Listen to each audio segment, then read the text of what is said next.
मित्रांनो नमस्कार, डिजिटल डीजी यूट्यूब चॅनलमध्ये तुमचं सगळ्यांचं हार्दिक स्वागत आहे। मित्रांनो तुम्ही जर नोंदणीकृत बांधकाम कामगार असाल तर तुम्हाला आता वार्षिक 12,000 रुपये पेन्शन मिळू शकतं।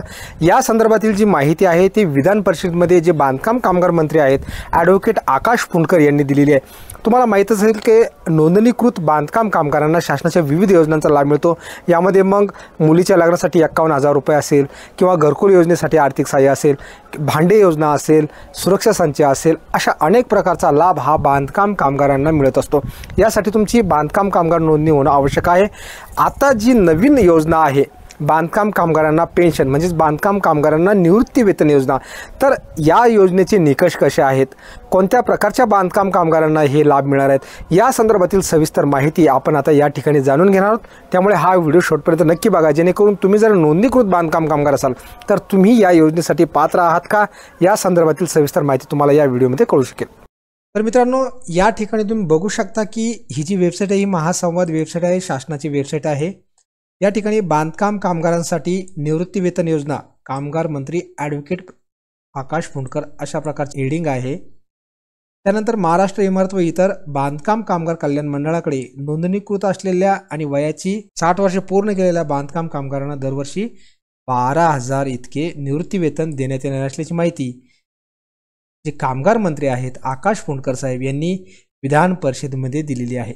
आता हे जे बांधकाम कामगार कल्याण मंडळ आहे तर या मंडळाकडे 18 ते 60 वर्ष वयोगटातील बांधकाम कामगार नोंदणी करू शकतात। एकदा का त्यांची नोंदणी झाली की यामध्ये विविध योजनांचा लाभ ते घेऊ शकतात। मात्र 60 वर्षानंतर जे बांधकाम कामगार आहेत ते त्यांची नोंदणी करू शकत नाहीत, कोणत्याही योजनेचा त्यानंतर त्यांना लाभ मिळत नाही।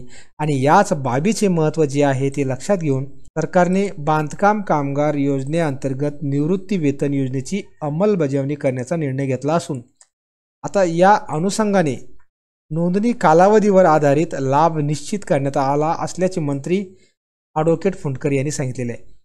तर या ठिकाणी आता हा जो लाभ मिळणार आहे तर हा लाभ कशा प्रकारचे मिळणार आहे, एकूण जे आहे ते 12,000 रुपये या ठिकाणी निवृत्ती वेतन मिळणार आहे। परंतु यामध्ये 3 टप्पे करण्यात आलेले आहेत। तर ते 3 टप्पे कसे आहेत, तर पहिला आहे 50%, दुसरा आहे 75% आणि तिसरा आहे 100%। 50% मध्ये 10 वर्ष नोंदणी होणं गरजेचं आहे। बांधकाम कामगार म्हणून तुम्ही 10 वर्ष नोंदणी केलेली असेल तर तुम्हाला वार्षिक 6,000 रुपये वेतन मिळू शकतं। 15 वर्षे तुमची नोंदणी झालेली असेल तर त्यानंतर तुम्हाला 75% म्हणजे 9,000 रुपये एवढं वार्षिक निवृत्ती वेतन मिळू शकतं। आणि 20 वर्षे किंवा त्यापेक्षा अधिक वर्ष पूर्ण केलेल्या कामगारांना 100% म्हणजेच 12,000 प्रतिवर्ष निवृत्ती वेतन मिळण्यात येईल। बांधकाम कामगार मंडळाकडे एकूण 98 लाख बांधकाम कामगारांनी नोंदणी केलेली आहे। तर अशा प्रकारे या ठिकाणी बांधकाम कामगारांना वयाच्या 60 नंतर निवृत्ती वेतन मिळणार आहे। आणि हा जो लाभ आहे तो नोंदीत बांधकाम कामगारांना मिळतो। त्यामुळे तुम्ही जर तुमची नोंदणी केली नसेल तर तुम्ही महाराष्ट्र इमारत व इतर बांधकाम कामगार कल्याणकारी मंडळाकडे या ठिकाणी नोंदणी करू शकता, ऑनलाईन नोंदणी करू शकता। या वेबसाईटवर जाऊन तुम्ही ऑनलाईन अर्ज सादर करू शकता। आता महाराष्ट्र इमारत व इतर बांधकाम कामगार कल्याणकारी मंडळाच्या वेबसाईटवर म्हणजे या वेबसाईटवर ऑनलाईन अर्ज सादर कसा करायचा या संदर्भात आपण सविस्तर माहिती दिलेली आहे। त्या माहितीसाठी स्वतंत्र व्हिडिओ तयार केलेला आहे, तर तो व्हिडिओ त्या ठिकाणी तुम्ही बघू शकता। त्यामध्ये मी सविस्तर माहिती दिलेली आहे।